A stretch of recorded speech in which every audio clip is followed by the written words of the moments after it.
सच्ची भूतिया कहानी खौफनाक मेहमान। ये घटना उत्तर प्रदेश के एक छोटे से गांव की है, जहां एक परिवार के साथ कुछ ऐसा हुआ जिसे सुनकर आपकी रूह कांप जाएगी। रमेश अपने परिवार के साथ गांव के किनारे बने पुश्तैनी मकान में रहता था। मकान बहुत पुराना था और आसपास कोई दूसरा घर नहीं था। गांव के लोग कहते थे कि वहां अजीब घटनाएं होती हैं, लेकिन रमेश ने इन बातों पर कभी ध्यान नहीं दिया। रात का अनजान मेहमान। एक रात तेज आंधी तूफान आया। पूरा गांव अंधेरे में डूबा था। तभी रमेश के दरवाजे पर जोर जोर से दस्तक हुई।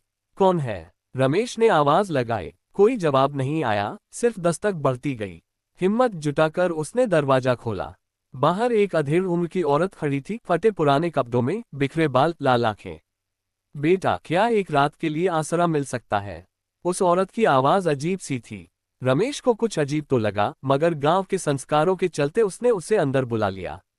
डरावनी घटनाएं शुरू। रात के बीच में रमेश की पत्नी सुनीता की नींद खुली। उसने देखा कि वह औरत दरवाजे के पास खड़ी होकर रमेश को घूर रही थी। आप सोई नहीं? सुनीता ने डरते हुए पूछा।